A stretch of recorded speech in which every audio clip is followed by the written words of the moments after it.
दोस्तों नमस्कार। आरएसएस की हिंदू संहिता में 3 का अंक अशुभ माना जाता है। नरेंद्र मोदी का यह तीसरा कार्यकाल है। इस बार नरेंद्र मोदी दो बैसाखियों के सहारे सरकार चला रहे हैं। नीतीश और नायडू दो उनके ध्वजवाहक हैं, उनके पतवार हैं। लेकिन इस मुद्दे पर मैं आज बात नहीं करूंगा, बात करूंगा विपक्ष की। विपक्ष इस बार 230 से ज्यादा सीटें लेकर के नरेंद्र मोदी के लिए सिरदर्द बन चुका है और इसीलिए वो हर मुद्दे पर नरेंद्र मोदी को घेर रहा है, संसद से लेकर के सड़क तक। नीट जैसे मुद्दे पर कांग्रेस की यूथ विंग ने, एनएसवाई ने और भी दूसरे राजनीतिक दलों के संगठनों ने सड़क पर उतर करके संघर्ष किया और पार्लियामेंट के भीतर राष्ट्रपति के अभिभाषण के तत्पश्चात राहुल गांधी ने नीट का मुद्दा उठाया। लेकिन लोकसभा के स्पीकर जो ओम बिरला हैं, उनका पिछला अगर आप रिकॉर्ड देख ले तो वो जाने ही इसी के लिए जाते हैं कि कभी उनको स्विच ऑफ करना है। ये आरोप है विपक्ष का। तो जिस तरह से उन्होंने इस बीच में दीपेंद्र हुड्डा को डांट करके बिठाया, दिखाता है कि वो कतई झुकने और कतई संसदीय मर्यादाओं का पालन करने वाले नहीं हैं। लेकिन विपक्ष एक दूसरी रणनीति पर इस समय काम कर रहा है और वो मास्टर स्ट्रोक होने जा रहा है। इंडियन एक्सप्रेस ने सूत्रों के हवाले से एक खबर लिखी है कि विपक्ष डिप्टी स्पीकर पद के लिए एक ऐसे नाम को आगे करने जा रहा है जो बीजेपी के चूल्हे हिला देगा।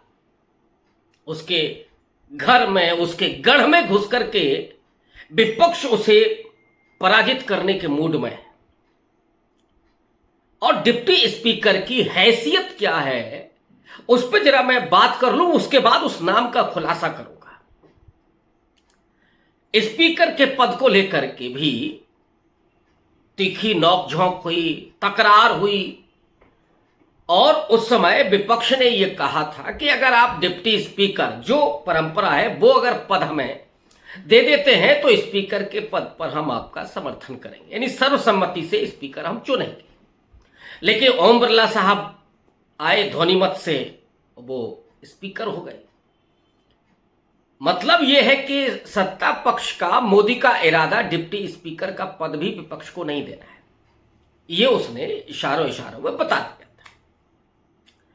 और यह संभावना है कि वो एनडीए यानी जो भी सहयोगी दल है, चाहे नीतीश बाबू हो या नायडू बाबू हो या किसी और तीसरे दल से, वो डिप्टी स्पीकर सौंप दे सकते हैं और वो ऐसा होगा जो मोदी जी के इशारे में काम करेगा। जैसे ओम बिरला उनके हुक्म का कभी उल्लंघन नहीं करते। उन्होंने तो कहा कि साहब हमारे पास नहीं रहती है बटन कि जिससे हम स्पीकर बंद करते हैं। लोगों ने बड़ा मजाक बनाया कि साहब आपका बटन जहां रहता है तो फिर यहां बटन कैसे रहेगा, माने आपका बटन ही बॉस के पास रहता है। तो जितनी चाबी भरी राम ने उतना बजे चले खिलौना, भली स्थिति है। आज जिस खबर को मैं आप डिकोड कर रहा हूं वो खबर डिप्टी स्पीकर को लेकर के है और डिप्टी स्पीकर की पोजीशन ये भी है कि वो नेता प्रतिपक्ष के ठीक बगल में बैठता है। संवैधानिक स्थिति यह है कि अगर स्पीकर अनुपस्थित है तो फिर वो लोकसभा के संचालन का काम करता है, यानी स्पीकर वाले ओहदे पर ही वो होता है।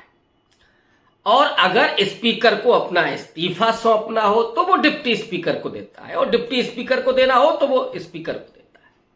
तो डिप्टी स्पीकर भी बेहद महत्वपूर्ण पद है और 80 नहीं बल्कि 70 के दशक में यह परंपरा शुरू हो गई थी। कांग्रेस ने इसको कर दिया था कि विपक्ष को उसने डिप्टी स्पीकर पद देना शुरू किया। मनमोहन सिंह के 10 साल के कार्यकाल में भी ये हुआ कि उसने बीजेपी को ऑफर किया। बीजेपी ने अपने सहयोगी दल के एक सांसद को डिप्टी स्पीकर बनाया था। लेकिन नरेंद्र मोदी जब से आए हैं उन्होंने डिप्टी स्पीकर पद रखा तो 14 से 19 तक, लेकिन अपने सहयोगी दल के पास 19 से 24 के बीच में तो डिप्टी स्पीकर था ही नहीं। अब मैं उस खबर की तरफ आता हूं कि वो नाम जो मास्टर स्ट्रोक होने जा रहा है, उस नाम का प्रस्ताव बंगाल से रखा गया, ममता बनर्जी के जरिए रखा गया। और ममता बनर्जी वही हैं जिन्होंने मल्लिकार्जुन खड़गे को पिछली बार प्रधानमंत्री पद के रूप में भी प्रपोज किया था। केजरीवाल ने उनका समर्थन किया था। और ये हल्का गेम नहीं है। नरेंद्र मोदी की जो निगाहें लगी हुई थी बंगाल पर, वो नाम शूद्र जैसे दलित समुदायों को अपने साथ जोड़ करके वो ममता बनर्जी को वहां कमजोर करना चाहते थे। 20 से ज्यादा सीटें का जो लक्ष्य रखा था उसे धराशायी कर दिया था ममता बनर्जी ने, खड़गे जी के नाम को आगे करके, और वहां दलित आउटरीच किया। इस बार भी ममता बनर्जी ने वही गेम किया है कि उन्होंने समाजवादी पार्टी के सांसद, अयोध्या से जीत करके आने वाले दलित पासी अवधेश प्रसाद के नाम का प्रस्ताव रखा विपक्ष के सामने कि इन्हें डिप्टी स्पीकर बनाने के लिए हमें प्रत्याशी बनाना है। और अवधेश प्रसाद कौन है?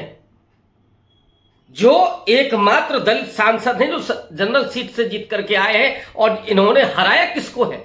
2 बार के सांसद लल्लू सिंह को, और वो लल्लू सिंह जिन्होंने कहा था कि संविधान बदलने के लिए 400 पार चाहिए। राहुल गांधी तो संविधान लेकर के साथ चल रहे हैं। संविधान बचाने का पूरा चुनाव का पूरा मुद्दा बना और धराशाही किया भारतीय जनता पार्टी को। वो चाहते थे कि उत्तर प्रदेश में उन्हें 75 सीटें मिले, देश में 370 सीटें मिले, 400 पार हो जाए, लेकिन ये सब नहीं हुआ और एक लंगड़ी सरकार बन करके तैयार हुई। वो भी मोदी हैं तो मुमकिन है।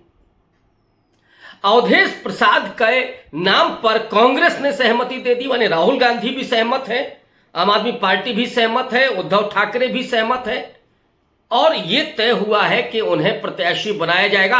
यानी अब अगर वो डिप्टी स्पीकर होते हैं अवधेश प्रसाद, जिनके लिए स्लोगन चला था कि ना मथुरा ना काशी, अयोध्या में अवधेश पासी, और अवधेश प्रसाद के जीतने के बाद जो नरेंद्र मोदी की घबराहट थी उसको कम करने के लिए उन्होंने क्या गेम खेला था?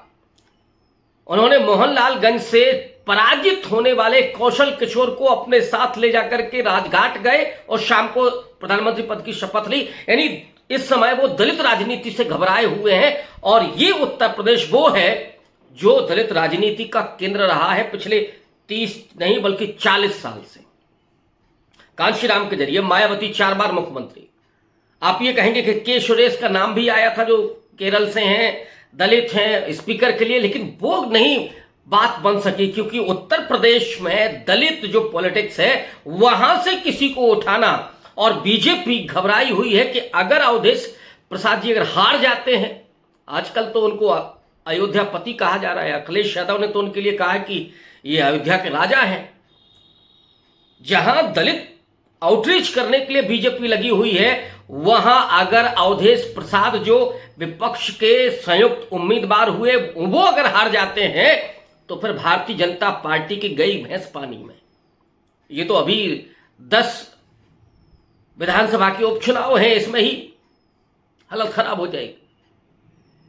तो ये जो मास्टर ब्लास्टर स्ट्रोक है विपक्ष का, वो नरेंद्र मोदी के लिए बहुत मुश्किल साबित होने जा रहा है। और अगर वो अपना प्रत्याशी एनडीए का जिता करके लाते हैं तो भी हार है, और अगर सौंप देते हैं तो भी हार है। हां, ये कर सकते हैं कि वो डिप्टी स्पीकर के लिए मान जाए कि नहीं साहब हम आपका समर्थन कर रहे हैं, तब तो कुछ हो सकता है। अदरवाइज भारतीय जनता पार्टी की लुटिया डूबने वाली है और ज्यादा उत्तर प्रदेश में इस एक दाव से। और अवधेश पासी वो किला फतेह करने वाले हैं।